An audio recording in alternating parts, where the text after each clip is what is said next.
ইন্টেরিয়াল government অন্তর্বর্তীকালীন সরকারের কাছে সর্বোচ্চ দাবি করছি, খুব তাড়াতাড়ি ট্রাইব্যুনালে, আন্তর্জাতিক অপরাধ ট্রাইব্যুনালে আল্লামা সাঈদীর চিকিৎসক, নার্স, তদানীন্তন স্বরাষ্ট্রমন্ত্রী এবং হাসপাতালে যারা তার দায়িত্বরত ছিল, জেলে যাদের তার দায়িত্বরত যারা ছিল, সবাইকে অ্যারেস্ট করে রিমান্ডের মাধ্যমে অবশ্যই তথ্য আদায় করে কেমন করে আমাদের কলিজার টুকরা সাঈদীকে হত্যা করা হয়েছে তা জাতির সামনে তাড়াতাড়ি করে প্রকাশ করে।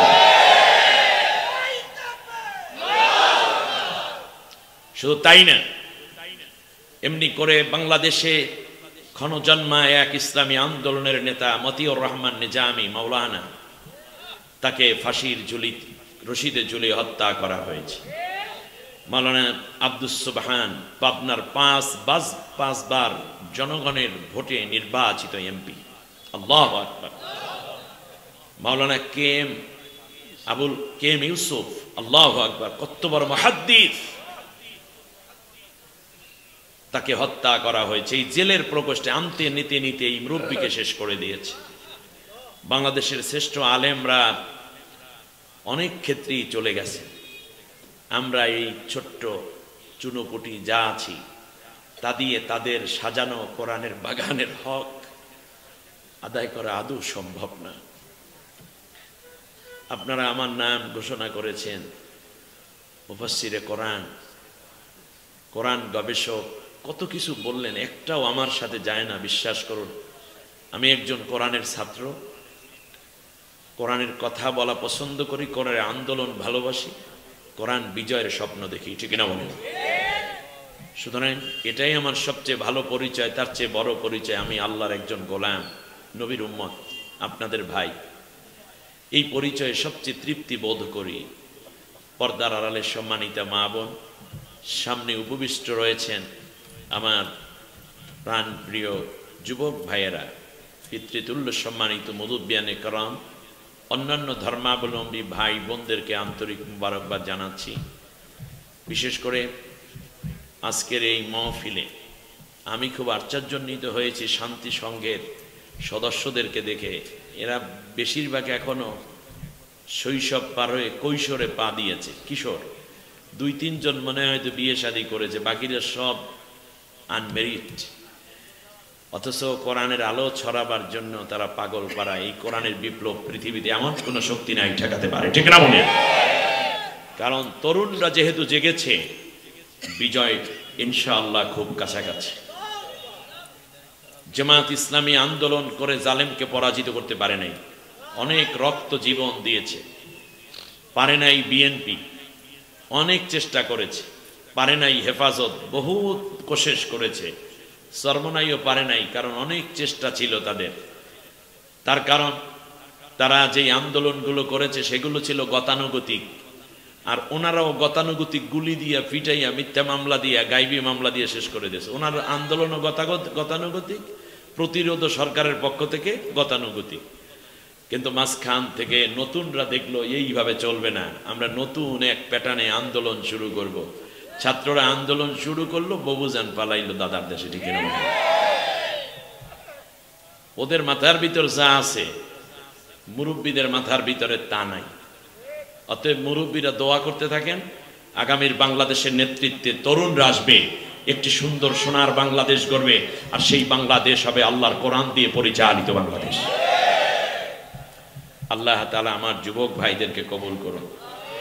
আমি আপনাদের উদ্দেশ্যে অনেক বেশি কথা বলতে পারবো না।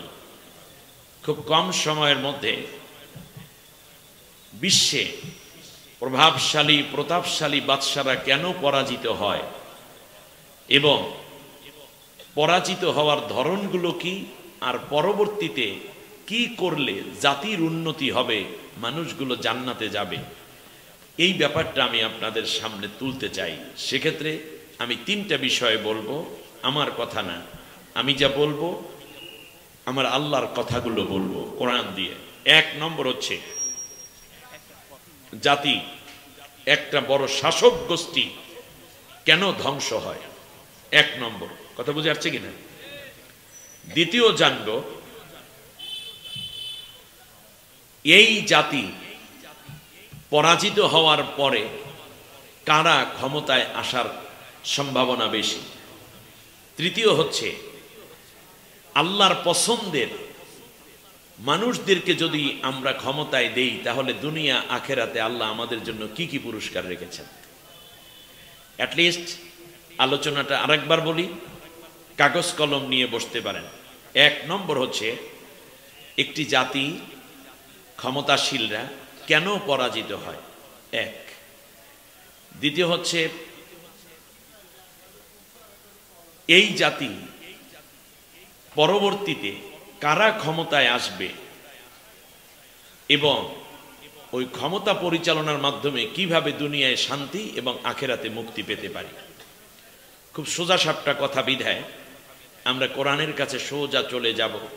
আল্লাহ তাআলা অতীতের বড় বড় জাতিগুলো কেন ধ্বংস হয়েছে, আমরা তো সবার কথা বলতে পারবো না, 2-1টা জাতির কথা বলবো, কারণ কোরআনের মধ্যে আল্লাহ 70টি জাতির কথা বলেছেন। এর উপরে আমার একটা বই আছে, দুনিয়ায় বালা মুসিবতের কারণ ও মুক্তির উপায়। আমি করোনার সময় লিখেছিলাম বইটা, অনলাইনে পাওয়া যায়, আপনারা চাইলে অর্ডার করতে পারেন, রকমারিতে বইটা পাওয়া যায় বেশি। আসুন আমরা একটি জাতি ধ্বংসের কারণ কি, ক্ষমতা কেন হারায়, আগে সেটা জানি।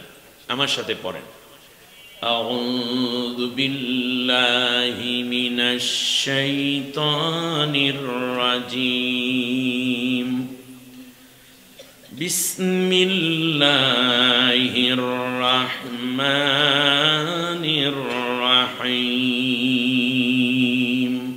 বিতাড়িত অভিশপ্ত শয়তানের ওয়াসওয়াসা থেকে আল্লাহর আশ্রয় চাই। কার আশ্রয়? আমাদের আশ্রয়দাতা কে? শান্তিদাতা কে? রক্ষাকারী কে? চীন, Russia, Bharat, Pakistan, Saudi Arabia? আমাদের রক্ষাকারী একমাত্র, কেবলমাত্র, শুধুমাত্র যে, তার নাম বলুন, কে? আল্লাহ। আমাদেরকে বিগত দিনগুলোতে যতগুলো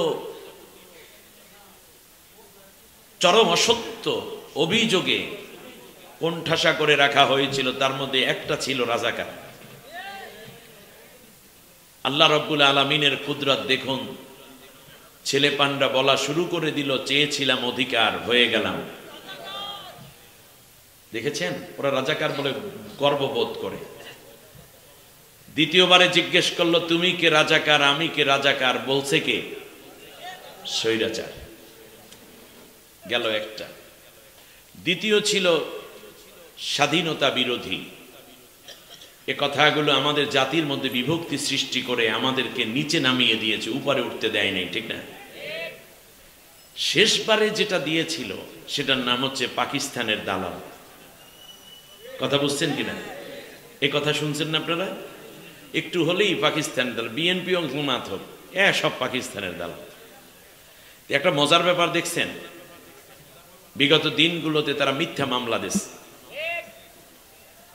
অন্যায়ভাবে ঘর থেকে ধরে নিয়ে জেলের মধ্যে পিটাইছে, থানায় অত্যাচার করেছে, রিমান্ড দিয়েছে, গুম করেছে, কিডন্যাপ করেছে, আয়না ঘর বানিয়েছে, এমনকি ফাঁসি পর্যন্ত দিয়েছে। বাংলাদেশের কোন রাজনৈতিক দলের কোন নেতা কিংবা কর্মী পাকিস্তান পালিয়ে গেছে? ওই দেশের দালাল হলে তো ওই দেশে যাওয়ার কথা ছিল না। তাহলে বোঝা যায় বাংলাদেশে পাকিস্তানের কোনো দালাল। হাত দুইটা উঁচু করেন তো দেখি একটু। এবার মোমেনের মতো করে বলেন, বাংলাদেশে পাকিস্তানের কোনো দালাল নাই। বলেন, কোনো দালাল। আরো জোরে বলেন, কোনো দালাল নাই। হাত নিচু করেন। কিন্তু বাংলাদেশে ভারতের দালাল আছে। বুঝলেন কেমনে? যে যেই দেশে দালাল সে দেশে গিয়া পালায়, ঠিক না? আমরা বলছি এখন, আল্লামা সাইদি সাহেব বুঝেছিলেন 20 বছর আগে। তিনি বলেছিলেন, গাছের গোড়া ধরে মোমেনরা নাড়া দিবে, মামুবার গিয়ে দিল্লে গিয়া পড়বা, ঠিক না? বলেন, ঠিক সেখানেই পড়েছে। এখন নাকি শর্ট করে চলে আসবে সাতক্ষীরার দিক দিয়ে শুনলাম। হ্যাঁ, কে সাতক্ষীরার লোকজন ঘুমায় না রেডি আছে? আমরা চাই আপনি আসুন।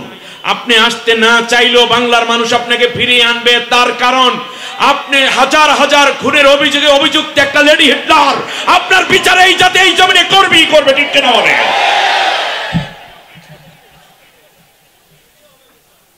এত তাড়াতাড়ি না বুঝান।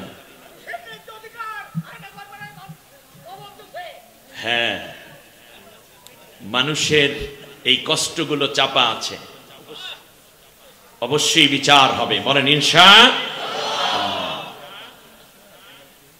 পরম করুণাময় অসীম দয়ালু আল্লাহর নামে শুরু করছি। وَإِذْ أَخَذْنَا مِيثَاقَكُمْ لَا تَسْفِكُونَ دِمَاءَكُمْ وَلَا تُخْرِجُونَ أَنفُسَكُمْ مِنْ دِيَارِكُمْ ثُمَّ أَقْرَرْتُمْ وَأَنْتُمْ تَشْهَدُونَ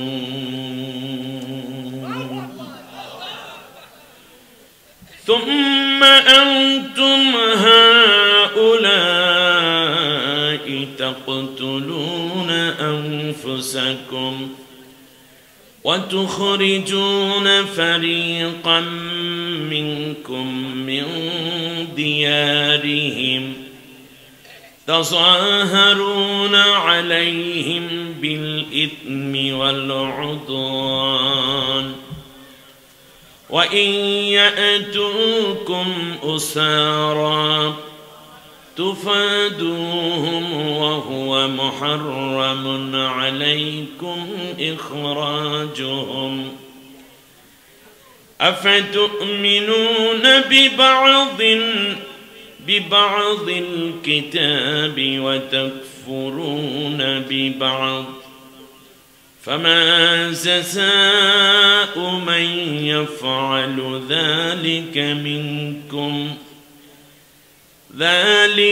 مِنْكُمْ إِلَّا خِزْيٌ فِي الْحَيَاةِ الدُّنْيَا وَيَوْمَ الْقِيَامَةِ يُرَدُّونَ إِلَى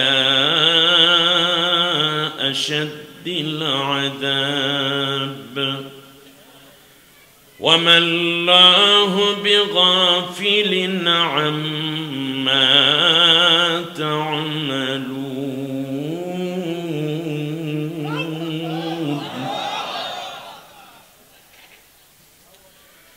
أُولَئِكَ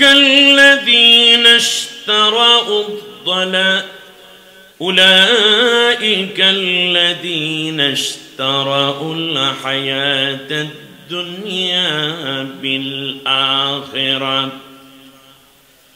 وَلَا يُخَفَّفُ عَنْهُمُ الْعَذَابُ وَلَا هُمْ يُنصَرُونَ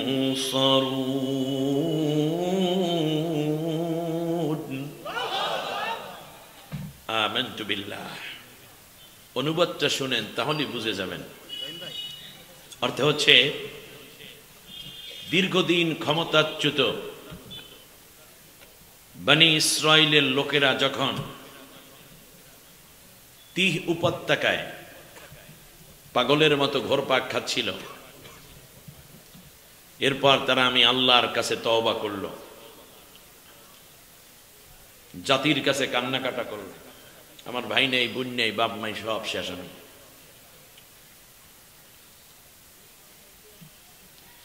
জাতির লোকদের মধ্যে আমি একটু মায়ার সঞ্চার করলাম,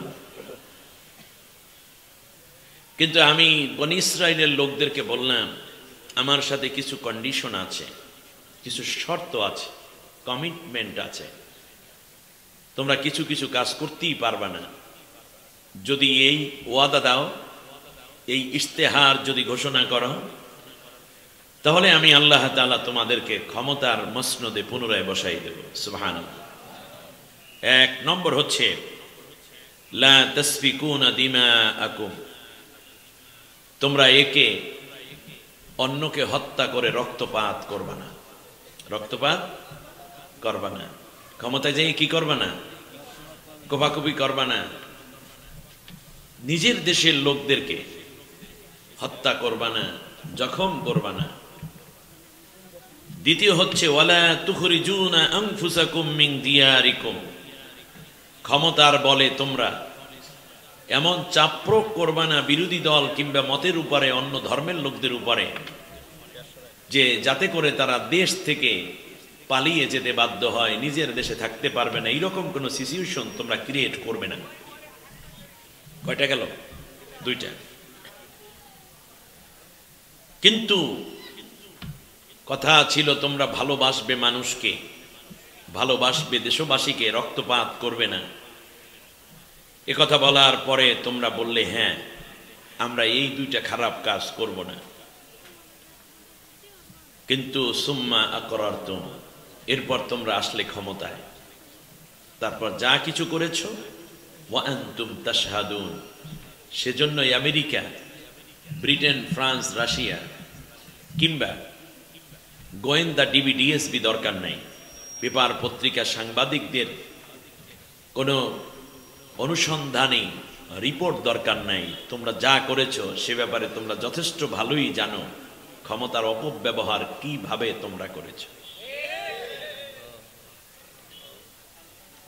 ক্ষমতায় যাওয়ার পরে তোমরা যে কাজ শুরু করলে তা ছিল এই যে সুম্মা আনতুম হাউলাই তাকতুলুনা আনফুসাকুম, ক্ষমতায় যাওয়ার পরে কেবলমাত্র তোমাদের দল করে না বলি তোমরা তোমাদের জাতির লোকদেরকে হত্যা করা শুরু করলে।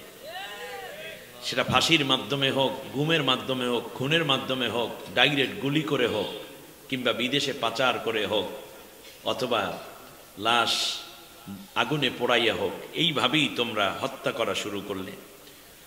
অতুখরিজুনা ফারিকাম মিনকুম মিন দিয়ারিহিম, এরপরে মানুষের ঘর বাড়িগুলো বুলডোজার দিয়ে ভাঙা শুরু করে দিলে, মানুষকে এমনভাবে চাপ প্রয়োগ করলে শেষ পর্যন্ত মায়ের কোল থেকে সন্তানকে বহু দূরে চলে যেতে বাধ্য করলে।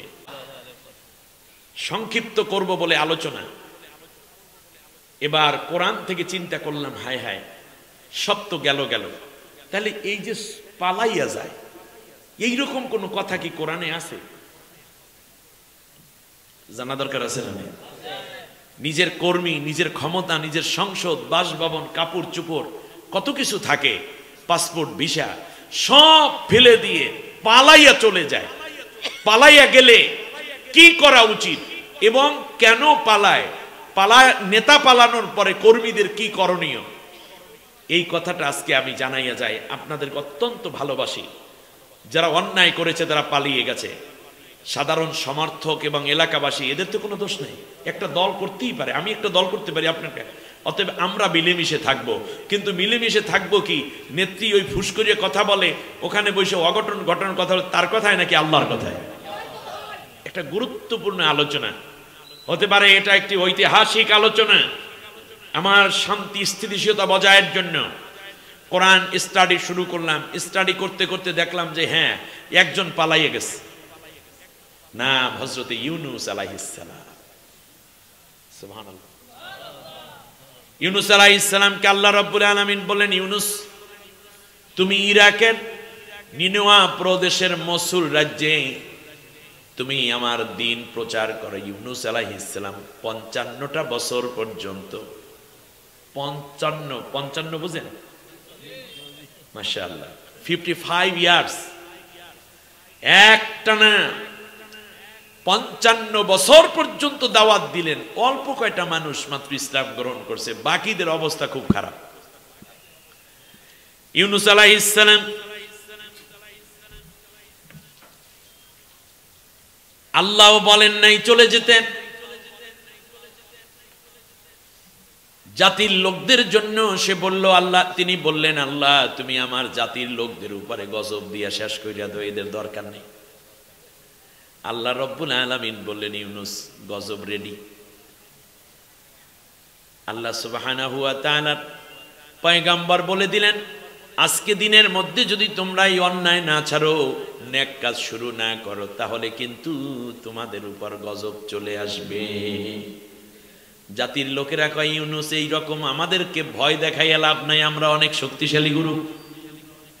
ইউনূস আলাইহিস সালাম বিরক্ত হয়ে রাতের বেলায় রওনা করলেন। আল্লাহু আকবার। রাতের বেলায় রওনা করলেন। রওনার এক পর্যায়ে যখন তিনি যাচ্ছেন, একা একা অন্ধকার রাত, অমাবস্যার রাত, দজলা নদী পার হয়ে যাচ্ছেন। আল্লাহ রাব্বুল আলামিন কি সুন্দর করে সেই ঘটনাটা আমাদের শোনাচ্ছেন। ইন্না ওয়া ইন্না ইউনুস লামিনাল মুরসালিন, আমার ইউনুস ছিল আমার রাসূলদের মধ্যে একজন। সুবহানাল্লাহ। ইয আবাকা ইলাল ফুলকিল মাশহুন, আমার ইউনুস যখন পালিয়ে বোঝাই করা কিস্তিতে পার হয়ে যাচ্ছিল, ফাসাহামা ফাকানা মিনাল মুদহাদিন, সে পালাইয়া চলে গেছে, কিন্তু আমি আল্লাহ রাব্বুল আলামিন তারে জিতাই নাই, তারে পরাজিত করে দিয়েছি। অতএব বোঝা যায় কোন রাষ্ট্রের রাষ্ট্রপ্রধান যদি পালাইয়া যায় তাহলে আল্লাহ তাকে কোনো জায়গায় আর জিতাইয়া দেন না, সব জায়গায় পরাজয় পরাজয় পরাজয়। আল্লাহ রাব্বুল আলামিন বলেন, শোনো, এই অবস্থায় লটারি হলো, উত্তাল তরঙ্গমালা শুরু হয়ে গেল, নৌকা ডুবি ডুবি অবস্থায়। এমন সময় মাঝি ডাক দিয়ে বলল, কেউ অন্যায় করেছে, অন্যায়কারী তাড়াতাড়ি নেমে পড়ো, আর না হলে নৌকা রক্ষা করা যাবে না। অন্যায়কারী দিয়ে নৌকা গেছে ডুইবে, আর ইউনুস আলাইহিস সালামের নৌকার মধ্যে অন্যায়কারী একজন মাত্র তালাশ করতেছে। ইউনুস আলাইহিস সালাম বলেন, আমি অন্যায় করেছি, কারণ আল্লাহ তো আমাকে বলেন নাই এই মসুল ছেড়ে দজলা পার হতে, এটাই আমার বড় অন্যায়। সুবহানাল্লাহ পড়বেন না? ইউনুস আলাইহিস সালাম বললেন, আমি এই অবস্থাটার মধ্যে পড়ে আছি। আল্লাহ তাআলা বললেন, ইউনুসকে ধরে ফেলে দেয়া হলো। একটা মাছ আগে হা করা ছিল, ফালতাকামাহুল হুতু ওয়া হুম মুলিম, তাকে মাছ গিলে ফেললো। মাছ যখন তাকে গিলে ফেললো তখন সে নিজেকে নিজে ধিক্কার দেওয়া শুরু করলো। আল্লাহু আকবার। আহুয়া মুলিম, সে নিজেকে নিজে ধিক্কার দিচ্ছে, আমি কেন এরকম হলাম। ইউনুস আলাইহিস সালাম তাহলে বোঝা যায় এতটুকু অন্যায় করার পরে নিজে বুঝতে পেরেছেন এটা অন্যায়, এই চিন্তা করে নিজেকে নিজে ধিক্কার দেয়। কিন্তু আমাদের বাবুজান কি বলে জানেন? বলছে, আমার অন্যায়টা কি, আমি তো কোনো দোষ করিনি। আল্লাহ চান তোমাকে যদি ক্ষমা পেতে হয়, তুমি যদি ক্ষমা চাও, তাহলে আগে আত্মোপলব্ধি হতে হবে, আত্মসমালোচনা করতে হবে। আমার কাছে খুব কষ্ট লাগে, এই দলের কিছু লোক আছে এখনো সিঙ্গারা টিঙ্গারা খায় রাস্তার পাশে দাঁড়াইয়া, কোনো অসুবিধা নেই, আমাকে দোষটা কি, আমরা তো এই করেছি সেই করেছি। কত হাজার ছাত্রকে হত্যা করলে তোমরা নিজেদেরকে দোষী বলবা? কতটা ব্যাংক ডাকাতি করলে, আত্মসাৎ করলে আর তোমরা বলবা তোমাদের অন্যায় হয়েছে? আর কত নারী ধর্ষিতা হলে, কত টাকা বিদেশে পাচার করলে তোমাদের অন্যায় তোমরা স্বীকার করবা, সেইটা বলো। ঠিক, বিবেক গুলো নড়ে গেছে, বিবেক শেষ হয়ে গেছে। ইউনুস আলাইহিস সালাম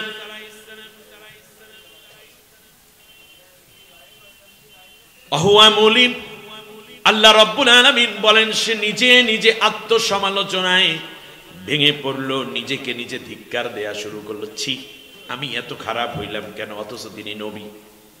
সুবহানাল্লাহ বলেন। আল্লাহ রাব্বুল আলামিন বলেন, শোনো, আমার ইউনুস শেষ পর্যন্ত যখন মাছের পেটে চলে গেল, এই পৃথিবীতে যেই প্রাণী যে খাবারটা খায় সেটা সে হজম করতে পারবে বলেই খায়, ঠিক না? মাছ যে তাকে খেয়েছে, বলুন দেখি, মাছ হজম করার জন্য খেয়েছে নাকি বাঁচাইয়ে রাখতে খেয়েছে?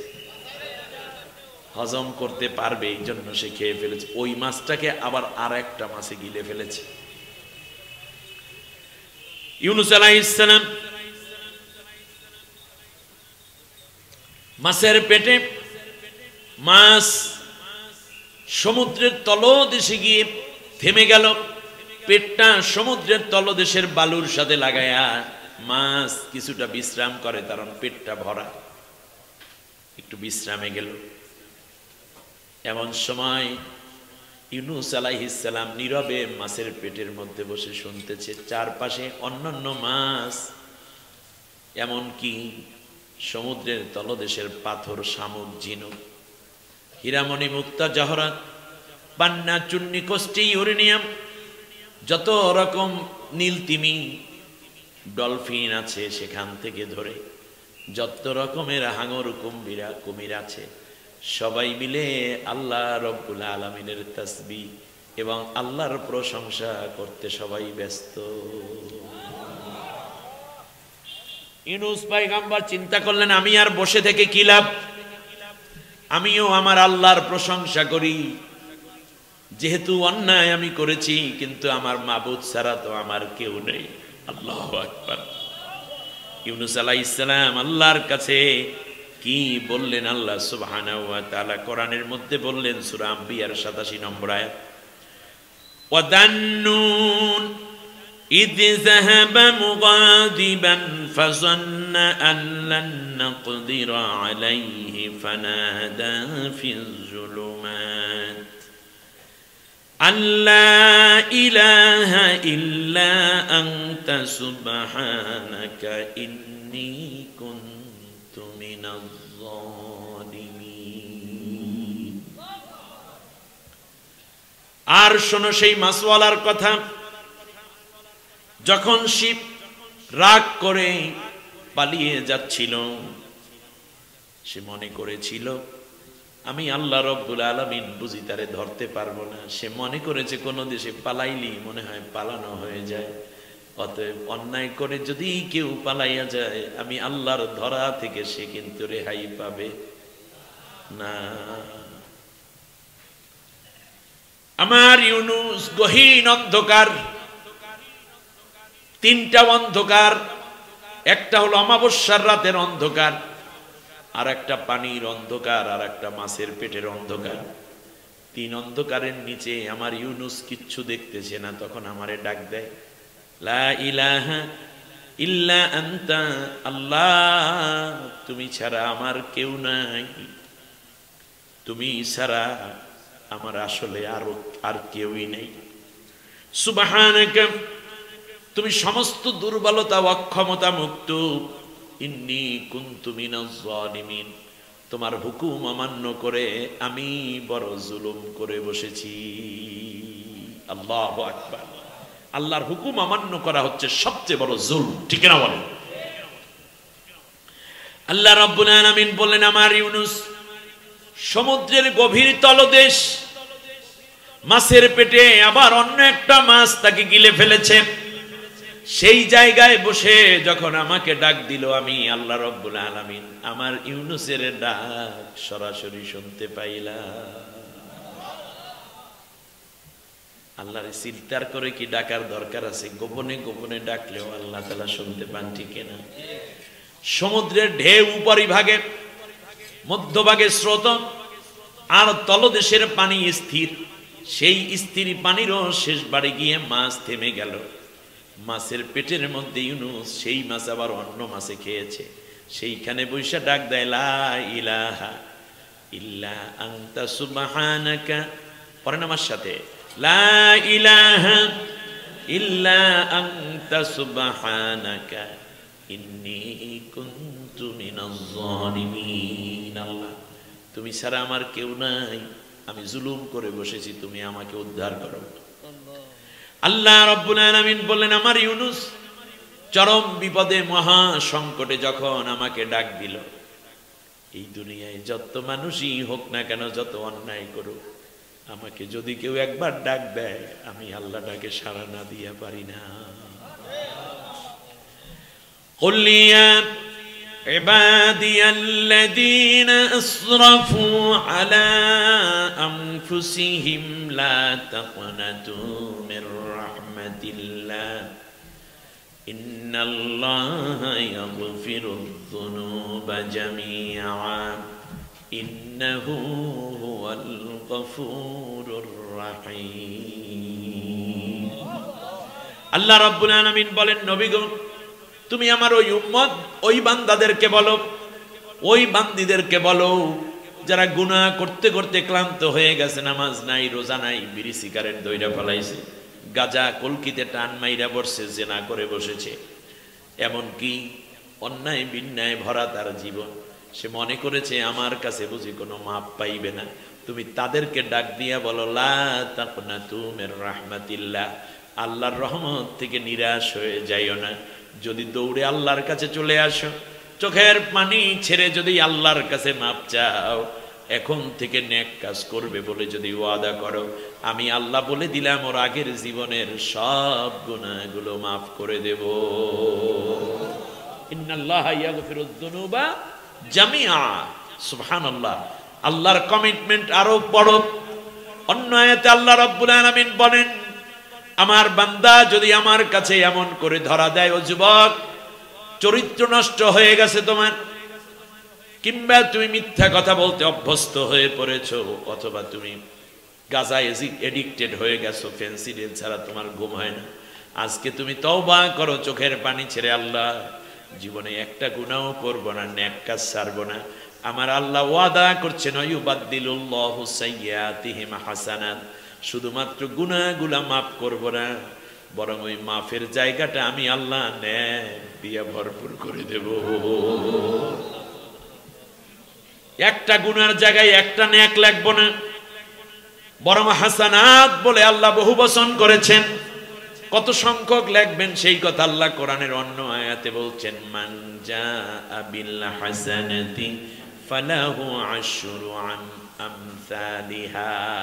কেউ যদি আমার কাছে তওবা করে ফিরে আসে, একটা নেক কাজ করে, আমি কমপক্ষে 10 গুণ সওয়াব বেশি বাড়াইয়া লিখে দেই।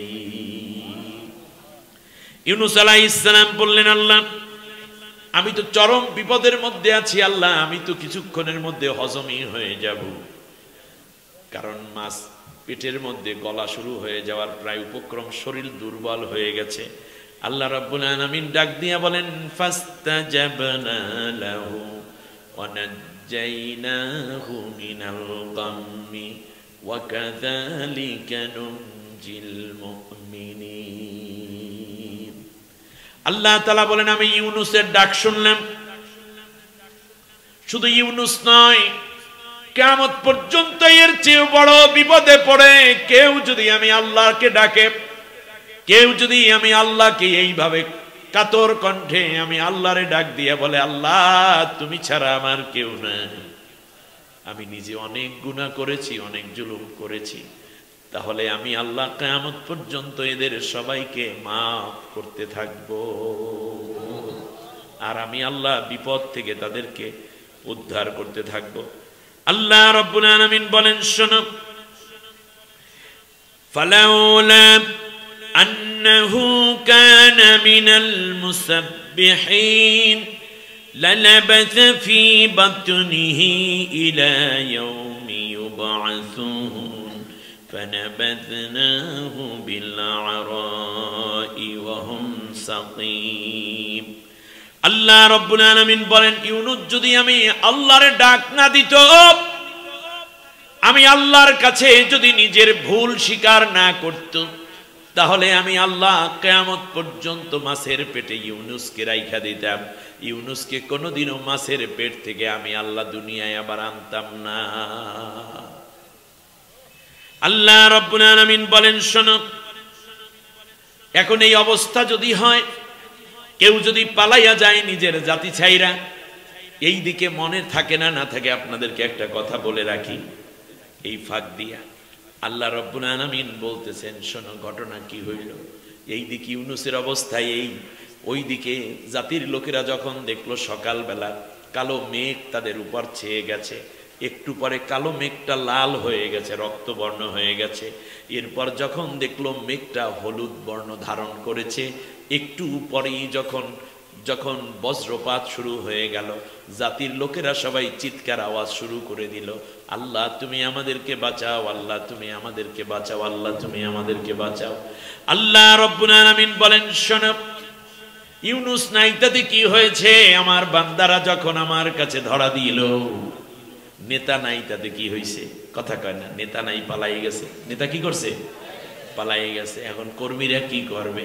আল্লাহ রাব্বুল আলামিন বলেন, শোনো, ফালাউলা কানাত ক্বরিয়াতুন আমানাত ফানাফাআহা ঈমানুহা ইল্লা কওমা ইউনুস। সেই ইউনুসের অবস্থা চিন্তা করো। ইউনুস চলে গেল, দেশ ছেড়ে, এলাকা ছেড়ে পালাইয়া গেল, কিন্তু জাতির লোকেরা এখন তো আমার কাছে কান্না কাটা শুরু করছে। কারণ আমার কাছে আমার বান্দা যখন কান্দে, তখন নবী না থাকলেও আমি আল্লাহ ওদের ঈমানটা কবুল করে নেই। লাম্মা আমানু কাশাফনা আনহুম আযাবাল খিজি ফিল হায়াতিদ দুনিয়া ওয়া মাত্তা'নাহুম ইলা হিন। ওখানে বলা হয়েছে দালিকা খিজুন ফিল হায়াতিদ দুনিয়া ওয়া ইয়াউমাল কিয়ামাতি ইউরাদ্দুনা ইলা আশাদ্দিল আযাব। এখানে আল্লাহ তাআলা বললেন, যেহেতু নেতা নাই, পালাইয়া গেছে, নেতা পালাইয়া গেছে, তোমাদের লিডার শেষ, অসুবিধা নাই, যদি তওবা করো আর যদি আমি আল্লাহর বিধানের উপরে ঈমান আনো, তাহলে আমি আল্লাহ রব্বুল আলামিন তোমাদেরকে সব বিপদ থেকে উদ্ধার করে, আমি আল্লাহ দুনিয়ার যে লাঞ্ছনার ফাইল তৈরি হয়েছিল, আমি আল্লাহ তাআলা সব বিপদ থেকে তোমাদেরকে লাঞ্ছনা থেকে আবার বাঁচাই দেব। শুধু তাই না, ওয়ামাত্তা'নাহুম ইলা হিন। ওই যে আল্লাহ তাআলা বলছেন খিজিউন ফিল হায়াতিদ দুনিয়া, এইটা থেকে আমি আল্লাহ তাআলা কাশাফনা আনহুম, অর্থাৎ দুনিয়ার লাঞ্ছনা থেকে বাঁচাই দেবে। এখন চোর কইয়া কেউ আর ডাক দেবে না, খুনি কইয়া তোমাদেরকে কেউ আর ডাক দেবে না, আদালতেও তোমাদের হাজিরা লাগবে না, আমি আল্লাহ একটা সাইজ করিয়া তোমাদেরকে বাঁচার ব্যবস্থা করে দেব। আর আখিরাতে যে ইলা আশাদ্দিল আযাব ইউরাদ্দুনা ইলা আশাদ্দিল আযাব ছিল, সেটাও আমি আল্লাহ মাফ করে ওয়ামাত্তা'নাহুম ইলা হিন, আমি তোমাদেরকে সম্মানের সাথে আমার সামনে হাজির করব। শর্ত একটাই, সেটা জালেমের গোষ্ঠী ত্যাগ কইরা আল্লাহর কোরআনের দিকে ঝুঁকে পড়তে হবে। এর চেয়ে ভালো সবক আপাতত আপনাদেরকে আর কেউ দিতে পারবে না। কুফরি মতবাদ, ভারতের দালালি, ইসলাম বিরোধী কর্মকাণ্ড, নাস্তিক্যবাদের দোসরদেরকে সাথে নিয়ে ঈমানটা নষ্ট করে ফেলেছেন। আপনার জন্য উপযুক্ত সময় এখন। কিসের আপা, কিসের দাদা, কিসের জাপা, সব বাদ, একমাত্র আল্লাহর কোরআনের দিকে ফিরে আসুন। আল্লাহর কোরআন দিয়ে এই জমিন পরিচালনার দায়িত্ব, যে খেলাফত আল্লাহ আপনাকে দায়িত্ব দিয়েছেন, সেই দিকে ফিরে আসুন। আল্লাহ বলছেন লাঞ্ছনাও উঠাইয়া নেব, আবার আখিরাতের শাস্তিও তোমাদের জন্য মওকুফ করে দেব। সিদ্ধান্ত আপনি নেবেন, আমি না। কি করা উচিত আপনি বুঝুন। আল্লাহ রাব্বুল আলামিন বললেন, শোনো, কিন্তু যারা পালাইয়া যায় তারা কোনোদিন আর আগের মতো ঠিক হয়ে আসতে পারে না। আল্লাহু আকবার। কেনা তাদের অবস্থা কি হয় শোনো, ওয়া আমবাতনা আলাইহিম শাজারাতাম মিন ইয়াকুতুন। আমি আল্লাহ তাআলা তাদেরকে কি অবস্থায় করি তোমরা শোনো। একটা প্রান্তরের মধ্যে ইউনুস আলাইহিস সালামের ব্যাপারে আল্লাহ বলছেন, ওয়া আমবাতনা আলাইহি শাজারাতিম মিন ইয়াকুতিন। আমি আল্লাহ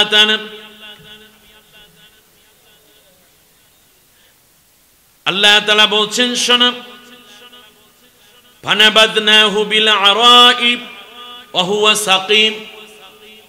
ওই যে 40 দিন পর্যন্ত মাছের পেটে থাকার কারণে আমি আল্লাহ তারে দুর্বল করে ফেলেছি। কি হয়েছে? গোটা শরীর একেবারে নরম হয়ে গেছে। 40 দিন পর্যন্ত সূর্যের আলো দেখে না, দুনিয়ার বাতাস পায় না, যদিও আল্লাহর কুদরতে বেঁচে আছে, আল্লাহর তাসবিহ পড়তেছে, কিন্তু দেহের অবস্থা একেবারে কি নড়বড়ে, একেবারে কি সাদা হয়ে গেছে। পানি অনেকক্ষণ পানির মধ্যে থাকলে কি হয় দেখছেন আপনারা, সাদা হয়ে যায়। শুধু তাই নয়, দেহটা একেবারে দুর্বল হয়ে গেছে। মনে রাখবেন, যারা পালিয়ে যায় নেতা যদি কোনোদিন ফিরেও আসে, আগের মতো শক্তি নিয়ে আসতে পারবে না। একেবারে দুর্বল দেহ, হাজারো রোগ, আগের মতো আর কসকসা চেহারা দেখা যাইবে না। মনে হইলে বোঝাই যাইবে কত বয়স হয়েছে, ঠিক কিনা? আগের মতো আর নাই। আল্লাহ বলছেন, আমার ইউনুস কি আমি আগের মতো রাখিনি পালানোর অপরাধে? কথা কয় না, জোর। ইউনুসের চেহারা কি আগের মতো ছিল? দেহটা কি ওই রকম ছিল? আল্লাহ রাব্বুল আলামিন বলতেছেন ওয়াহুয়া সাকিম, সে ছিল একেবারে দুর্বল একটা দেহ, পইরা থাকে, মানুষে হাত দিয়া নাড়াইলে কেবল নড়তে পারে, বসতেও পারে না, একা দাঁড়াইতেও পারে না, এমন এক মহা কঠিন অবস্থার মধ্যে সে পড়ে গেছিল।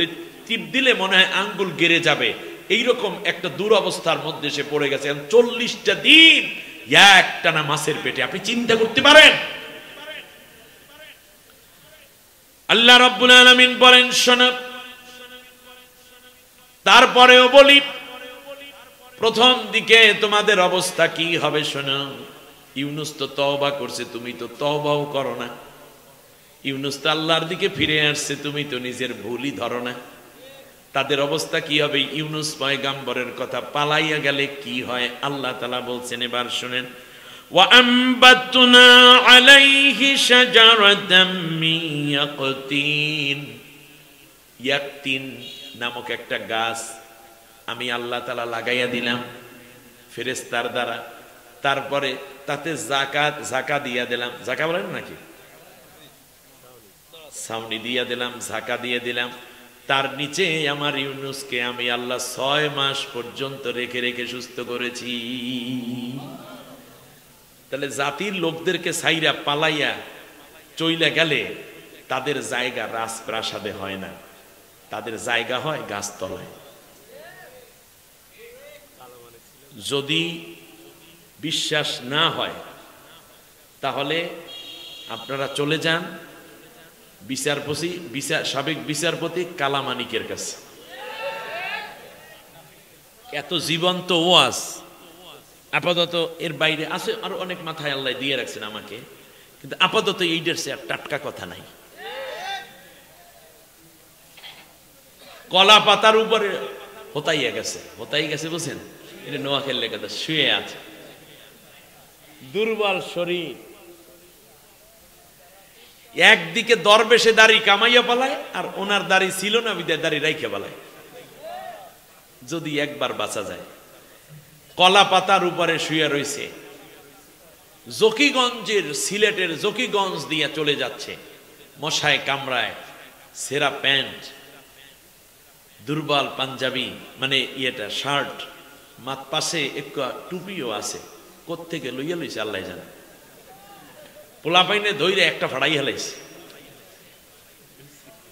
হ্যাঁ, কম যাইবে না কি ফাটাইছে ওটা কইয়েন না, পোলাপাইনে জায়গা মতো সিট দিয়ে কাম বানাই হেলাইছে। সুতরাং সে গর্ব করত আমি সাইদিকে ফাঁসি দিছি। আল্লাহ কয় তুই এইবার বস, আমি আজকে দাবি করছি সেই স্বৈর শাসক অবৈধ সরকারের লালিত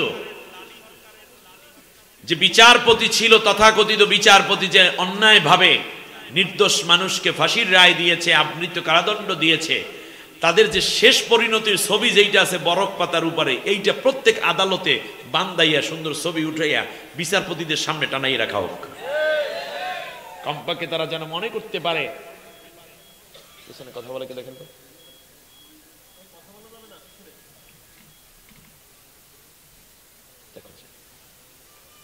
নিজে ওয়াজ শোনেও না, আমারই ডিস্টার্ব করে। আল্লাহ রাব্বুল আলামিন বলেন গাছের নিচে রাখলাম 6 মাস। কোথায়? গাছের নিচে। বিল্ডিং এর স্বপ্ন দেখি আল্লাহ নাই, ওটা চলে গেছে। কিসের নিচে? যদি বোধোদয় হয় তওবা করে, আর না হলে থাকতে হবে কোথায়? وَأَرْسَلْنَاهُ إِلَى 100 أَلْفٍ أَوْ يَزِيدُونَ فَآمَنُوا فَمَتَّعْنَاهُمْ إِلَى حِينٍ। আল্লাহ রাব্বুল আলামিন বলেন এরপরে আমি 1 লক্ষ মানুষের কাছে আমার ইউনুসকে পাঠাইয়া দিলাম। আপনার কথা বোঝেন না, ভালো বোঝেন না মানে আসলে বোঝেন না ওইটা না, এর মানে বেশি বোঝার জন্য আহ্বান করতেছি আর কি। এটা সাতক্ষীরার মানুষের বোঝার কথা। মাঝে মাঝে বক্তা কিছু কিছু ডায়লগ দেয়, যার কারণে কি হয়, শ্রোতাদের মনোযোগ আকর্ষণে। আসলে কি আপনারা বুঝেন না এরকম? কে কে বোঝেন না দেখি তো?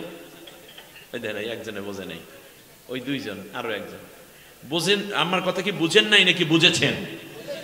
রাইট। 1 লক্ষ মানুষের কাছে আমি পাঠাইলাম মিয়াত আলফিন, মানে কত?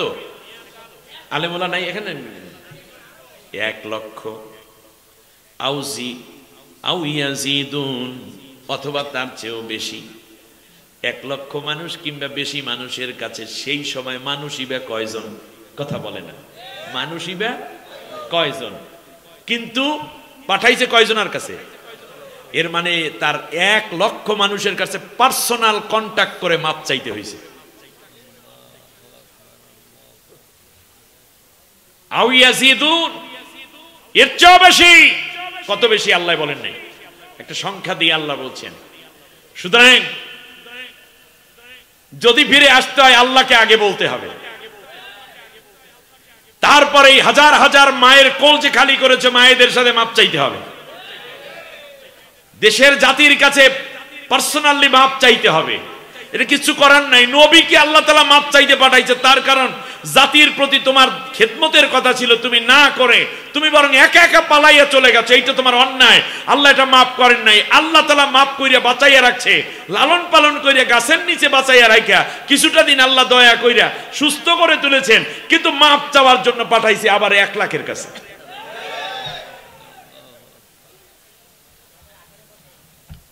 এই যে সুন্দর কথা বলছি, আমাদের 18 কোটি।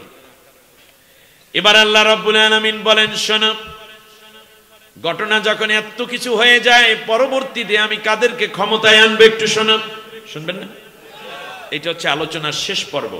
10 মিনিট মুনাজাত দিয়ে চলে যাব ইনশাআল্লাহ। আল্লাহ রাব্বুল আলামিন বলছেন সূরা কসাসের মধ্যে 4 নম্বর আয়াত থেকে নিয়ে 6 নম্বর আয়াত, আমার আল্লাহ এবার ডাক দিয়ে বলেছেন, ওয়ানুরিদু, ওই পলাইয়া যায় অথবা একচ্ছত্র সংসদ থেকে যারা হারিয়ে যায়, তারপরে কাদেরকে আমি দেশের রাষ্ট্র ক্ষমতায় নিয়ে আসব, তাদের বক্তব্য তোমরা শোনো। এটাই তো নাকি আমার আলোচনার শেষ কথা? এটা ছিল না? বাস, 3য় পর্বে আমরা এখন আছি। আল্লাহ রাব্বুল আলামিন বলেন, ওয়ানুরিদু আন্না মুন্না আলাল্লাযীনা ইসতুদঈফু ফিল আরদ ونجعلهم أئمة ونجعلهم الوارثين ونمكن لهم في الأرض ونري فرعون وهامان وجنودهما منهم ما كانوا يحذرون আল্লাহ রাব্বুল আলামিন বলেন, আমি আল্লাহ কিন্তু এই ফাঁকে ডিসিশন নিয়ে ফেলেছি। আল্লাহু আকবার।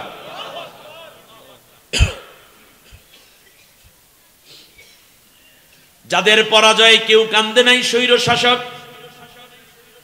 আর যারা পালিয়ে গেল, এদের পরে রাষ্ট্র ক্ষমতায় কাদেরকে আমি আনবো, আমি আল্লাহ এবার তাদের নাম ঘোষণা করতেছি। সুবহানাল্লাহ। আল্লাহ যাদেরকে ক্ষমতায় আনতে চান, আমি আপনাদের কাছে জানতে চাই, আপনারা কি তাদেরকে ক্ষমতায় দেখতে চান কিনা? আল্লাহ যাদেরকে ক্ষমতায় আনতে চান, আপনারা কি তাদেরকে ক্ষমতায় যাওয়ার জন্য সহযোগিতা করবেন? আপনারা কি তাদেরকে ক্ষমতায় দেখতে চান? কে কে চান? আমার চাওয়া না, আল্লাহ চান বলে আমরা চাই, ঠিক কিনা বলেন? বলেন, আল্লাহ চান বলে আমরা চাই। ওই আল্লাহ যাদেরকে চান, আমরা কি তাদেরকে চাই? যারা চান তারা 2টা হাত আসমানের দিকে সোজা করে উঁচু করেন। আলহামদুলিল্লাহ, হাত উঁচু করে রাখেন, আল্লাহ দেখুক। কারণ আল্লাহ যা চান আমরা তাই চাই। এইটাই তো মুমিনের কাজ নাকি? এইটাই তো মুসলমানের কাজ। আল্লাহ তুমি কবুল করে নাও। সবাই বলেন আমিন, আমিন ইয়া রাব্বাল আলামিন। বাস, সম্মানিত ভাইরা, এবার আল্লাহ বলছেন তার ইচ্ছের কথা। অনুরিদু, আমি আল্লাহ ফাইনাল ডিসিশন নিয়ে ফেলেছি। সুবহানাল্লাহ। অনুরিদু শব্দের অর্থ আমি ইচ্ছা করলাম। তাহলে আল্লাহ যেটা ইচ্ছা ওইটাই আল্লাহর সিদ্ধান্ত। বলেন, আল্লাহর যেটা ইচ্ছা সেইটা আল্লাহর কি সিদ্ধান্ত? আমি আল্লাহ সিদ্ধান্ত নিলাম, আন্না মুন্না আলাল্লাযীনা ইসতুদঈফু ফিল আরদ, জমিনের বুকে যেই দলটি সবচেয়ে বেশি নির্যাতিত হলো, যেই দলের নেতৃবৃন্দকে হত্যা করা হলো, অত্যাচার করা হলো, এই দলের লোকদেরকে আমি আল্লাহ রহমত দিয়ে ধন্য করব, এই সিদ্ধান্ত আমি আল্লাহ নিলাম। 1 নম্বর ডিসিশন আল্লাহ, আন্নামুন্না, আমি খুব দয়ালু হয়ে যাব, আলাল্লাযীনা ইসতুদঈফু ফিল আরদ, জমিনের বুকে সবচেয়ে নির্যাতিত নিপীড়িত যারা হলো, আমি আল্লাহ সিদ্ধান্ত নিলাম ওদের উপরে আমার রহমতের চাদরটা জড়াইয়া দেব। ওয়ানাজআলাহুম আইম্মাতান, ইমাম এক বচন, আইম্মা বহু বচন। ইংলিশে বলে লিডার, আরবিতে বলে ইমাম, বাংলায় কয় নেতা। বাংলায় কি বলে? আল্লাহ রাব্বুল আলামিন বলেন ওয়ানাজআলাহুম আইম্মাতান, জাতির সব জায়গায়, নেতৃত্বের সব জায়গায় ওই নির্যাতিত দলের লোকদের হাতে আমি আল্লাহ নেতৃত্ব উঠাইয়া দেব। সিদ্ধান্ত কার? ওয়ানাজআলাহুমুল ওয়ারিসিন, তৃতীয়বারে আমি আল্লাহ যেই ডিসিশন নিলাম সেটা হলো এই যে আমি আল্লাহ জালিম, অত্যাচার এবং পালিয়ে যাওয়া গোষ্ঠীর অবর্তমানে আমি আল্লাহ রব্বুল আলামিন এই নির্যাতিত নিপীড়িত মাজলুমদেরকে আমি আল্লাহ ওদের ওই ক্ষমতার প্রত্যেকটা জায়গায় উত্তরসূরি হিসাবে বসাইয়া দেব। অনুমাক্কিনা লাহুম ফিল আরদ, সুবহানাল্লাহ কয় না? ওরা ছিল দুনিয়ার বুকে বড় মাজলুম, ওরা ছিল দুনিয়ার বুকে সবচেয়ে বেশি অত্যাচারিত, ঘরে থাকতে পারতো না, ঘুমাইতে পারতো না বাড়িতে, ঠিক না? ওরা পারতো না সুন্দর করে বাচ্চাদেরকে আদর করতে, স্ত্রীর সাথে সময় দেওয়ার সুযোগ ছিল না, মা বাবা, মা মরার পরে জানাজায় পর্যন্ত হাজির হতে পারে নাই, এরকম রিপোর্ট আছে না নাই? জামাতে নামাজ পড়তে যাইতে পারতো না, বছরের ঈদের জামাতে পর্যন্ত হাজির হতে পারতো না। আল্লাহ রাব্বুল আলামিন বলেন শোনো, এত অত্যাচারিত, এত নির্যাতিত, ওদেরকে মেরে ফেললে মনে হয় যেন যারা মেরেছে তারা বড় একটা নেক কাজ করে ফেলেছে, মামলা পর্যন্ত নিত না। কথা কয় না? ঘেরগুলা দখল কইরা নিয়ে গেছে, ঘর বাড়ি লুট কইরা ফেলাইছে, গরু জবা দিয়ে খাইয়া ফেলাইছে, কোনো মামলা নাই, কোনো রকম প্রতিবাদ নাই। আমার আল্লাহ ডাক দিয়ে বলেন শোনো একটা ঘটনা তাহলে, অনুমাক্কিনা লাহুম ফিল আরদ, এত মাজলুম ছিল এই দলটা, আজকে আমি আল্লাহ সিদ্ধান্ত, নুমাক্কিনা এটা জুমা মুতাকাল্লামের সিগা, অর্থাৎ আল্লাহ নিজে এটা সিদ্ধান্ত নিয়েছেন, আমি আল্লাহ রাব্বুল আলামিন সিদ্ধান্ত নিলাম আমি তাদেরকে শক্তিশালী করে দেব। যারা আগে কথা বলতে পারতো না, সমাজে আসতে পারতো না, প্রতিষ্ঠানগুলো নিজের গড়া প্রতিষ্ঠান নিজে ঢুকতে পারতো না, নিজেদের ব্যাংকগুলো থেকে আউট করে দিয়েছে গলা ধাক্কা দিয়ে, নিজেদের হাসপাতালগুলো থেকে তাদেরকে উচ্ছেদ করে দিয়েছিল, আজকে আমি আল্লাহ চাইলাম তাদের শক্তিশালী করে দিতে। আপনারা বলেন একটু শক্তি হইছি বিল্লে মনে হয় কিনা? তাইতে ওয়াজ লাইক পেয়ে যাইবে অনেক, ঠিক না বলেন?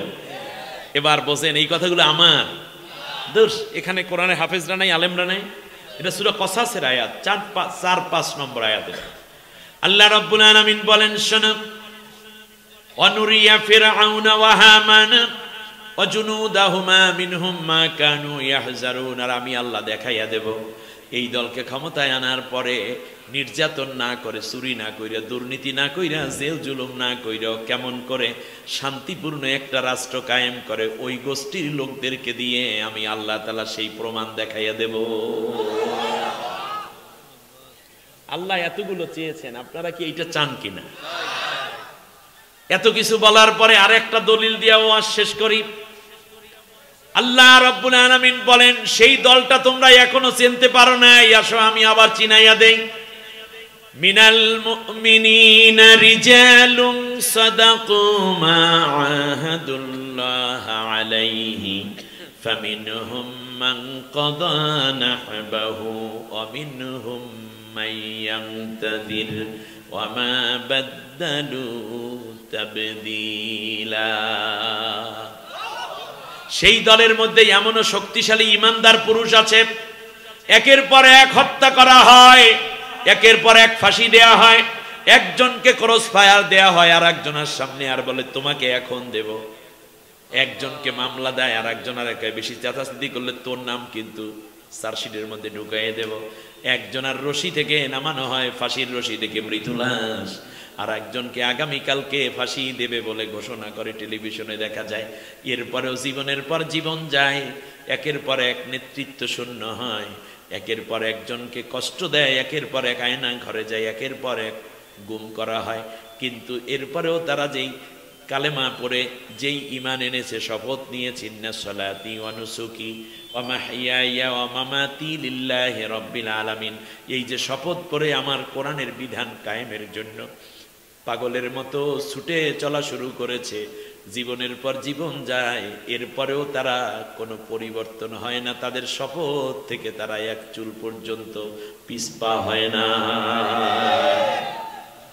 ওমা বাদদালু তাবদীলা। এতক্ষণ পর্যন্ত যা বললাম সব আয়াত, এবার একটা হাদিস বলি, কষ্ট হচ্ছে আপনাদের? আল্লাহর নবী বলেন,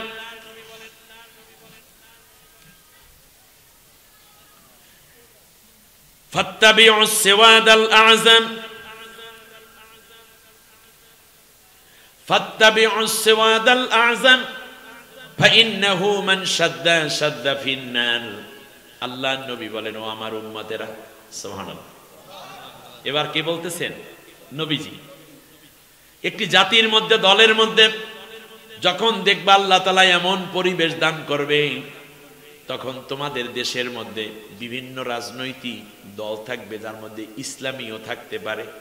তবে মনে রাখবা, সেওয়াদাল আজম, তথা যেই দলটি আগাইয়া দিলে তাড়াতাড়ি ক্ষমতা নিতে সহজ হবে, সেই দলকে তোমরা সমর্থন দিও। তার কারণ হচ্ছে, তুমি তো দল আছো, ইসলাম করো, ঠিক আছে, কিন্তু তোমার তো এখন 10 জন এমপিও হওয়ার যোগ্য নাই, 5টা ম্যাজিস্ট্রেট তোমার হাতে নাই, 10 জন টিউনও নাই, তোমার হাতে হাসপাতাল নাই, তোমার হাতে পত্রিকা নাই, তোমার হাতে টিভি চ্যানেল নাই, তোমার ডাক্তার নাই, তোমার ইঞ্জিনিয়ার নাই, তোমার ডিসি নাই, এসপি হওয়ার কোনো লোক তোমার মুরিদের মধ্যে নাই, কিংবা তোমার দলের মধ্যে নাই।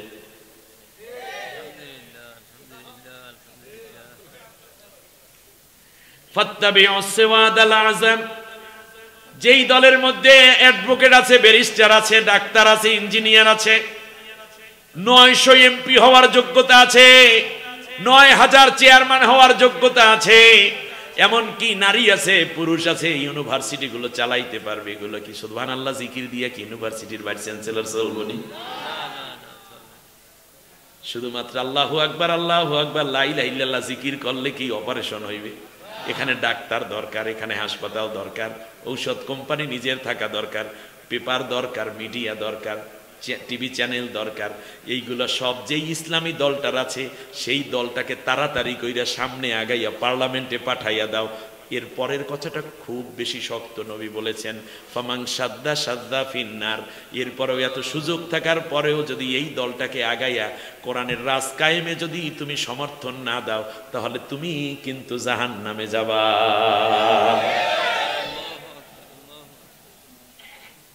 আগামীর সময় আসতেছে, সময় সুযোগ মতো আমরা যেন পূর্ণ কাজটুকু সেরে নিতে পারি। আল্লাহ আমাদের কবুল করুন।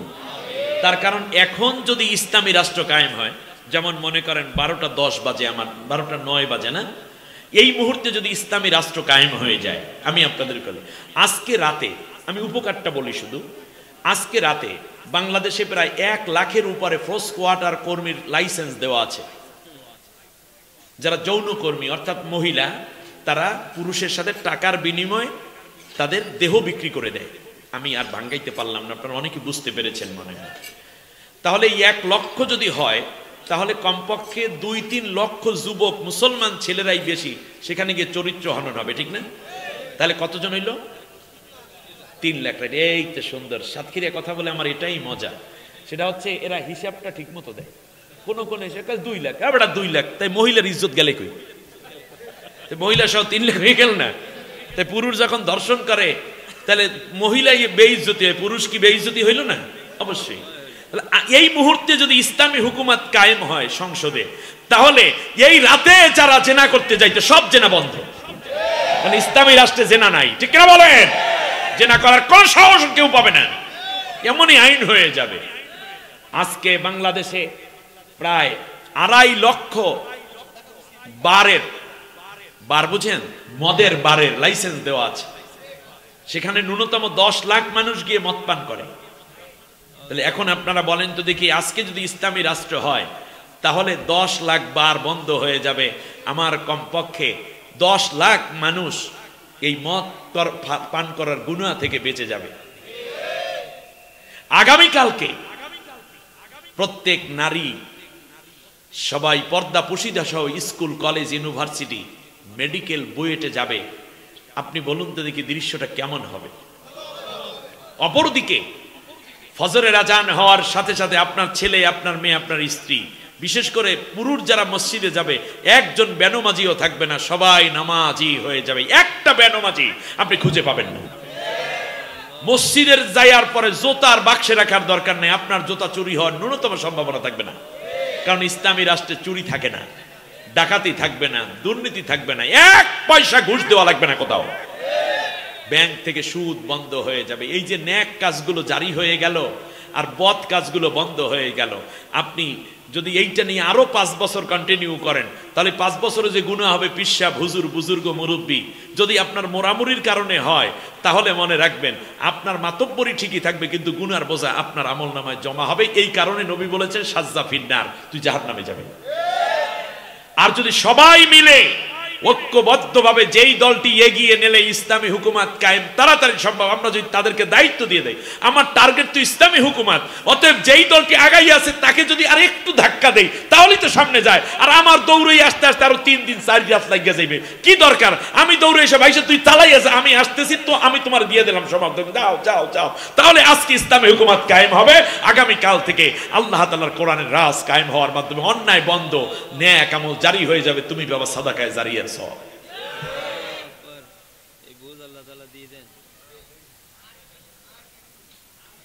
আল্লাহ সুবহানাহু ওয়া তাআলা আমাদের সবাইকে কবুল করুন, বলেন আমিন। আমি আর সামনে বাড়াবো না, কারণ রাত হয়ে গেছে। আপনাদেরকে কষ্ট দিলাম। আমি 3টা পর্বে আলোচনা করেছি, আমি দাঁড়াইতে বলিনি, কাউকেও দাঁড়াতে বলি। দেখেন এতক্ষণ আলোচনা করলাম, আমার কি খুব আসান হয়েছে, একটু কষ্ট হয়েছে? এই তথ্যগুলো যে দিলাম, আমার কি কিছু পড়ালেখা লাগছে নাকি এমনি হয়ে গেছে অটো? এতক্ষণ কান খাড়া করে শুনলেন, আমার সাথে আপনাদের গেলে কি কোনো অসুবিধা আছে?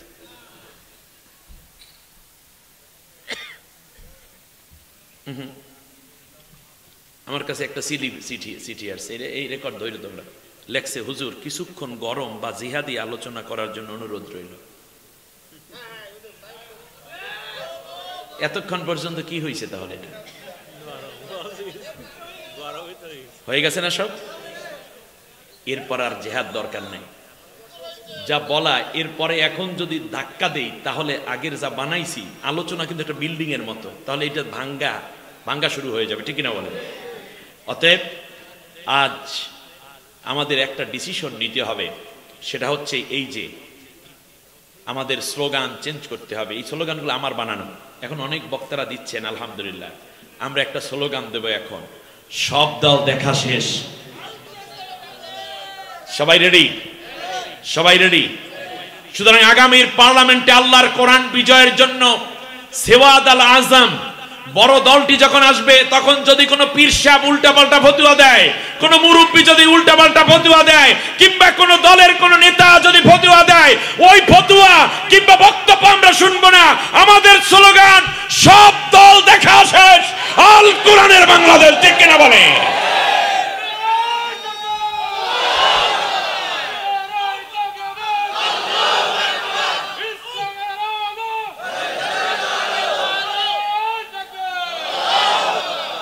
আর একটি বিষয় আমি মুরিদদের এবং সাথী ভাইদেরকে বলবো, আপনারা কারো কাছে বিক্রি হবেন না, আল্লাহ ছাড়া অন্য কারো কাছে না, ঠিক না বলেন?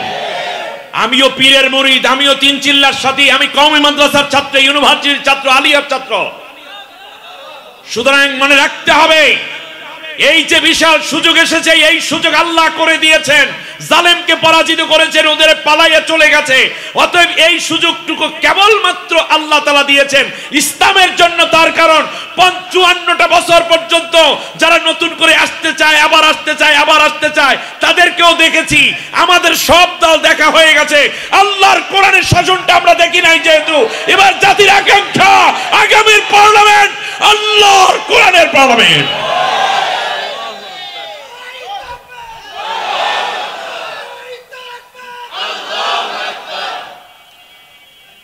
আর স্লোগান চেঞ্জ করতে হবে, আল কোরআনের আলো ঘরে ঘরে জ্বালো নয়। এতদিন ঘরে ঘরে জ্বালাইছি, ঘরের মধ্যে আল্লাহর কোরআনের দাস দিচ্ছেন বোনেরা, মায়েরা। সেখান থেকে দুগ্ধ পানকারী সন্তান সহ মাকে অ্যারেস্ট করে নিয়ে যাওয়ার রিপোর্ট আছে, ঠিক না বলেন? পড়াচ্ছে কোরআন। কিছু জ্ঞান পাপী পুলিশ কর্মকর্তারা তারা বলছে এখানে নাশকতার পরিকল্পনা করাচ্ছে। বেটা বেকুব,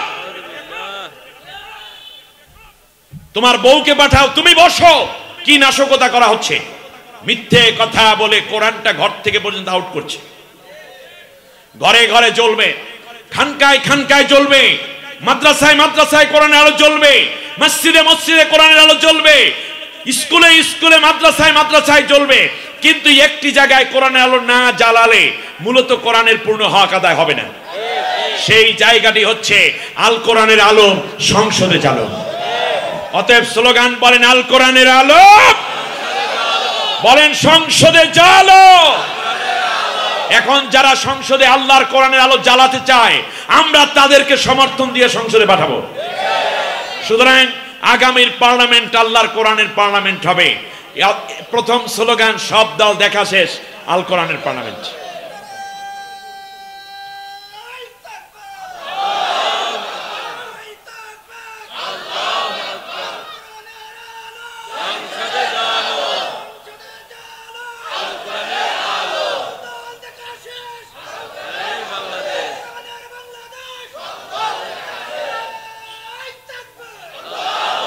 শেষ স্লোগান, আগামীর এই পার্লামেন্টে আমরা কোন নেতার আদর্শ বাস্তবায়নের জন্য কাজ করব না। আমাদের নেতা একজন, বিশ্বনবী মুহাম্মদুর রাসূলুল্লাহ। অতএব স্লোগান তৃতীয় হচ্ছে আমার নেতা তোমার নেতা। আবার বলেন আমার নেতা তোমার নেতা। এই তিনটা স্লোগান নিয়ে বাড়িতে চলে যান। আলোচনাটুকু যদি পেতে চান তাহলে আমারও নিজের ইউটিউব চ্যানেল আছে, আমি তো আর অন্যদের মতো বলি না, এই মনে হয় প্রথম বললাম। জামাল উদ্দিন লিখে সার্চ দিলেই হয়ে যাবে। আর যদি পান আমার ফেসবুক পেজ আছে, আইডি আছে, এখানে কিছু কিছু ওয়াজ পাওয়া যায়। আল্লাহ তাআলা আজকের আলোচনাটুকু যেন আমাদেরকে বুঝে আমল করার তৌফিক দান করেন। সব ওয়াজ তো একদিনে করা যায় না, কত ওয়াজই তো আলহামদুলিল্লাহ আল্লাহ তাআলা দিয়েছেন। আমার আলোচনাগুলো ভিন্ন ভিন্ন ভাবে সাজানো আছে। আল্লাহ সুবহানাহু ওয়া তাআলা কবুল করুন, বলেন আমিন। আল্লাহ মাজলুমদের উপরে দয়া করেছেন। আল্লাহ তাআলা মাজলুমদেরকে আপনি সমর্থন দিলেও নিবেন, আল্লাহ না দিলেও নিবেন, কিন্তু আল্লাহর সিদ্ধান্তের সাথে আমরা যদি মিলতে পারি তাহলে আমরা সৌভাগ্যবান হয়ে উঠব। আল্লাহ কবুল করুন, বলেন আমিন। নামাজের সূরাতে সবাই বসে পড়েন, দাঁড়ানো ভাইরা মুনাজাত বসে করা এটাই আদব। একবার আলহামদু, তিনবার কুল হু আল্লাহ পড়েন, কবর জিয়ারত নিয়ম।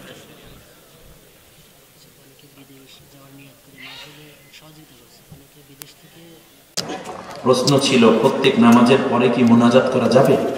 হ্যাঁ, প্রত্যেক নামাজের পরে, প্রত্যেক ইবাদতের পরে মুনাজাত করা যাবে। তবে শুধু ফরজ নামাজের পরে মুনাজাত করার স্পষ্ট দলিল এ পর্যন্ত পাওয়া যায় না। বরং নামাজের পরে রাসূল সাল্লাল্লাহু আলাইহি ওয়াসাল্লাম অনেকগুলো দোয়া পড়তেন। সেটা যে আমরা যে সম্মিলিত দোয়া পড়ি না, রব্বানা জালামনা, এইভাবে না। আল্লাহ নবী নিজে নিজে এটা পড়তেন, সাহাবীরাও নিজেরা নিজেরা পড়তেন। কিন্তু এই যে শেষে যে মুনাজাত করে যে দোয়াটা রব্বানা জালামনা আনফুসানা, এইটার মধ্যে কোনো প্রমাণ এখনো পর্যন্ত পাওয়া যায় নাই। আশা করি আপনারা প্রমাণ না পাওয়া পর্যন্ত এভাবে মুনাজাত না করেই থাকেন। আর যদি দেখেন যে মুনাজাত না করলে ফিতনা হবে তাহলে মুনাজাত কইরেন। তবে তার আগে কমপক্ষে কিছু দোয়া আছে, এগুলো পইরা নিয়ে, যেমন আল্লাহু আকবার, আল্লাহু আকবার, আল্লাহু আকবার তিনবার, এরপর আস্তাগফিরুল্লাহ, আস্তাগফিরুল্লাহ, আস্তাগফিরুল্লাহ, এগুলো পড়বেন।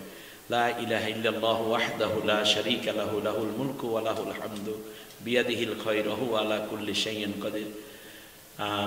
এরপরে আল্লাহুম্মা আনতা রব্বি লা ইলাহা ইল্লা আনতা খালাকতানি ওয়া আনা আবদুকা, যেটা সাইয়্যিদুল ইস্তিগফার, এটা আপনারা পড়বেন। তারপরে আল্লাহুম্মা আজিরনি মিনান নার, এটা পড়বেন। তারপরে সুবহানাল্লাহ 33 বার, আলহামদুলিল্লাহ 33 বার, আল্লাহু আকবার 33 বার পড়বেন। তারপরে আয়াতুল কুরসি অবশ্যই প্রত্যেক ফরজ নামাজের পরে পড়বেন, তারপরে মুনাজাত করবেন। কথা বুঝে আসছে? যেহেতু হাদিসে স্পষ্ট পাওয়া যাচ্ছে না যে ফরজ নামাজের পরে হাত তুলে ইস্তেমাই মুনাজাত, আর আপনারা অন্যান্য নফল নামাজ যা পড়েন, যেমন এই যে রমজানে আমরা যে নামাজটা পড়ব, এটার নাম কি? তারাবি। এটা নফল নামাজ, আপনারা এরপরে মুনাজাত করতে পারেন সবাই মিলে, কোনো অসুবিধা নেই। আপনি ফরজ নামাজের পরেও মুনাজাত করবেন, কিন্তু ইস্তেমাই মুনাজাত সবাই মিলে যে হুজুরের সুর দিয়ে পড়ে, এইটার ব্যাপারে হাদিস পাওয়া যায়। এরপরেও বলবো এই বিষয়গুলো নিয়ে যেন ফিতনা তৈরি না হয়। আপনারা বুঝতেছেন কিনা? যদি দেখেন যে এটা মুনাজাত না করলে মুসল্লিরা দুই ভাগ হয়ে যাবে, ইমাম সাহেবের ঝামেলা হবে, কোনো দরকার নাই, আপনি মুনাজাত করেন। কারণ আল ফিতনা তো আসাদ্দু মিনাল কতলে, কতলের চাইতে। তবে ইমাম সাহেবের উচিত মুনাজাতটা ছোট করে ফেলা এবং চুপি চুপি করা, এর মানে অনীহার সাথে আদায় করা। এক জুমায় আস্তে করে বলা যে ভাই এইভাবে আমরা করি, কিন্তু এটা তো আসলে হাদিস দ্বারা নাই, তাই আমরা একটু আস্তে আস্তে এটা বাদ দিই। ঠিক আছে কিনা? কিন্তু আপনি ফিতনা তৈরি করতে যাবেন না, তাতে করে মুসল্লিদের কষ্ট হবে। এই মুনাজাত করা না করা এটার দ্বারা ইমানের কোনো বিষয় না এটা, এবং এটা কবিরা গুনারও কোনো বিষয় না। আবার বুঝি, ইমানেরও বিষয় নয়, কবিরা গুনারও কোনো বিষয় না। সুতরাং যদি মুনাজাত করতে চান করবেন, কিন্তু না করাটাই হাদিস দ্বারা প্রমাণ। কথা বুঝে আসছে? আল্লাহ আমাদেরকে সত্যটাকে বেশি নেয়ার মতো উদার মন এবং দিল দান করুন বলি আমিন।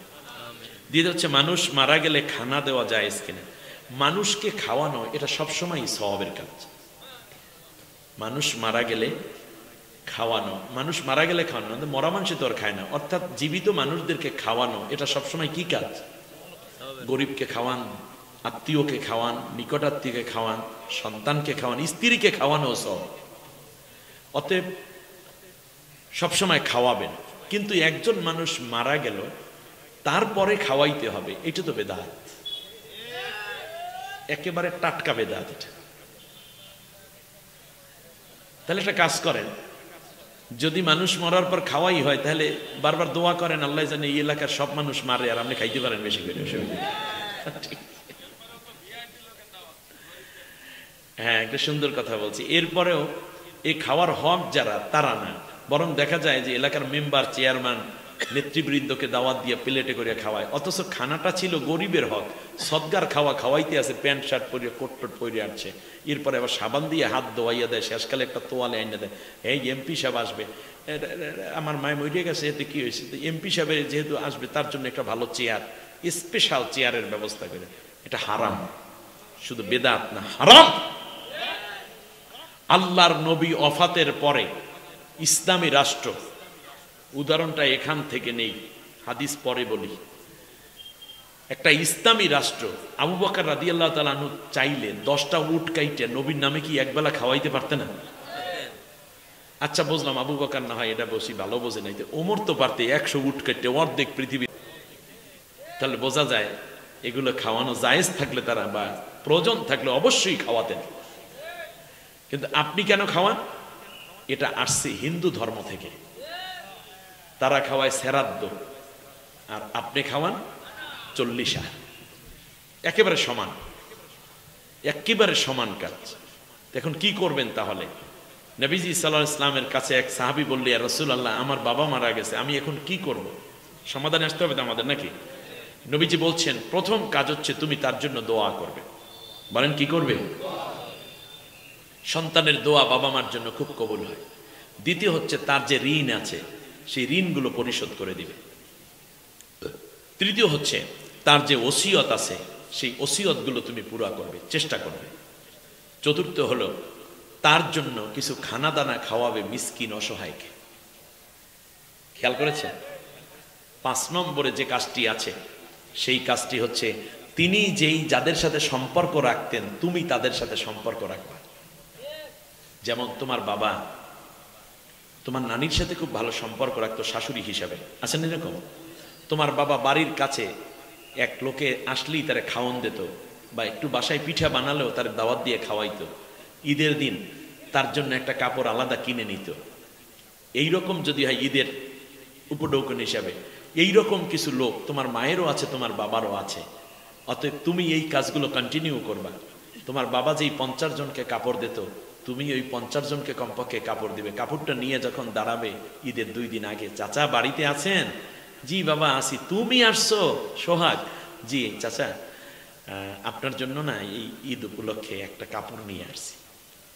এই কাপড়টা যখন সে হাতে নিবে, সাথে সাথে তার বাবার কথাটাই মনে পড়বে। আরে আমার ভাইও তো এইরকমই আসতো, ছেলেটা কেন না বাবার মতো হয়েছে। কাপড়টা হাতে দিয়ে দেখবেন অটো চোখে পানি এসে গেছে, চাচা আমার আব্বার জন্য দোয়া করো। কথা বুঝে আসছে? ইমাম সাহেবকে খুব মায়া করতো তোমার বাবা। তুমি ঠিক তোমার ইমাম সাহেবকে বলো যে আমার আব্বা নাই, তাতে কি, আপনাকে এখন থেকে আমরা প্রতি বেলা আগের মতোই খাওয়ানো অব্যাহত রাখবো, কোনো চিন্তা নাই। আপনার ঘরে ভালো খাবার হলে ইমামকে না দিয়ে বাবা খাইতেন না, আপনি ঠিক ইমাম সাহেবকে নিয়ে খান। কথার কথা, ইমাম বলতে ইমাম না, মানে অন্য যত আত্মীয় আছে, কথা বুঝছেন কিনা? আপনার মা বাড়ির কাছের কোনো মহিলাকে ভাবি বলে ডাকতো, শাড়ি দিত, মাঝে মধ্যে 2-1 কেজি চাল দিয়ে দিত গরিব মানুষ বলে। কিংবা আপনার কোনো আত্মীয়র সাথে খুব বেশি ভালো আচরণ করত, আপনিও ঠিক তাই করবেন। তাতে করে আপনার বাবা মায়ের কলিজা শান্তি পাবে। এই দোয়াগুলো সাদাকায় জারিয়া হিসেবে আপনার বাবা মার জান্নাতের উসিলা হয়েছে। কথা বুঝে আসছে?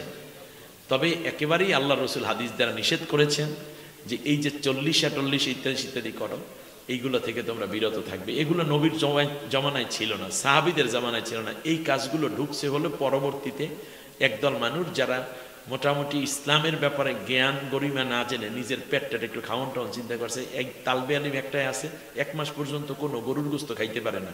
একদিন নামাজের পক্ষে, আল্লাহ তুমি আজরাইলের কি এই রাস্তা ভুলাইয়া দিছো? একটা মল্লি তো আমরা গরুর গোস্ত খাইতে পারি। এই কাজের মধ্যে যাবেন না, একেবারেই না। মনে থাকবে? তাহলে কি করবেন? এই যে 5টা কাজের কথা বললাম, এই 5টা কাজ করবেন। মনে থাকবে? এখানে কি খাওয়ান আছে না নাই? আছে। কিন্তু আপনি একসাথে হরিলুট করে খাওয়াবেন, এটা মানে খাওয়ার পরে দেখবেন বিড়িটারে ফালাইয়া দিয়ে তারপর ভাত খায়। ভাতটাত খাইয়েই তারপর আবার একটা বিড়ি ধরায় আর আইটে যায় আর যাইতে থাকে আর বলতে থাকে বাটা খাওয়াইছে ওর বাহি কি কম রাইখে গেছে, গরুর মাত্র 2 টুকরা গোস্ত দিয়েছে, জাল হইছে বেশি আর 1 টুকরা মাত্র আলু, ভাত দিয়েছে শেষকালে ভাতের জন্য বইসা রইলাম, 1 লোকমা ভাতও দিলে না। এগুলো সব বাদ দিতে হবে। আপনি গ্রাজুয়েট লেখা প্রতিদিন আপনি কমপক্ষে একজন মিসকিনকে খাওয়ান, একজন তালবে আলিমকে খাওয়ান। মাদ্রাসায় অনেক ইয়াতিম বাচ্চা থাকে, হাফিজি মাদ্রাসা কিংবা বিভিন্ন মাদ্রাসায় একটা ইয়াতিম আপনি নিয়ে আসেন, বা যে হুজুর এই ইয়াতিমটা কত টাকা লাগে, এই ইয়াতিমটা আমার বাড়িতে লজিং থাকবে, প্রতিদিন 3 বেলা খাবে, 1 মাসে 150 জন খাওয়ারের সমান, ঠিক কিনা বলেন? 30 দিনে 30-এর 3 দিয়ে গুণ করলে কত? 150। না না, 3 বেলা, 3 বেলারে 30 দিয়ে গুণ করেন, 90 ওয়াক্ত, 90 জন। 1 বছরে কত? 90-রে 365 দিয়ে গুণ করেন, কত জন? হ্যাঁ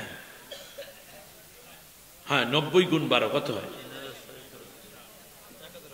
1080। একটু খেয়াল করেন তো, 1080 জন মানুষকে একসাথে খাওয়াইতে গেলে কত টাকা লাগে? কমপক্ষে 5 লাখ টাকার নিচে পারবেন না। এরপরে সুনাম বদনাম কত। বাবুরচি নিজেই বিড়ি খায় আর গোস্ত লারে, ডাইলের মধ্যে বিড়ির মাথা ভরিয়ে রয়েছে, এর খবর নেই। ওই দিন মহিলারা আসবে, একজনও জোহরের নামাজ পড়বে না। আমি কি ভুল বলতেছি? আমি তো বাংলাদেশেরই মানুষ, শুধু তাই না, এবং এই মানুষগুলো সবাই নামাজি তাও জানেন না। কিন্তু যেই ছেলেটা আপনি রাখলেন এই 1080 ওয়াক্ত খাইবে, 1080 ওয়াক্ত, সে কি করবে? আপনার বাড়ির খানা খাইয়া যাইয়া কোরআন পড়বে, আবার কোরআন পড়তে পড়তে ক্ষুধা লাগবে, আইসা দুগা ভাত খাবে। এর চেয়ে ভালো মেহমান আর হয় না। নিজের বোন খাবার পায় না। এই খাওন এমন আছে আমার দেশে কিছু জ্ঞান পাপী লোক আছে, ছেলেটা বাবার চিকিৎসাটা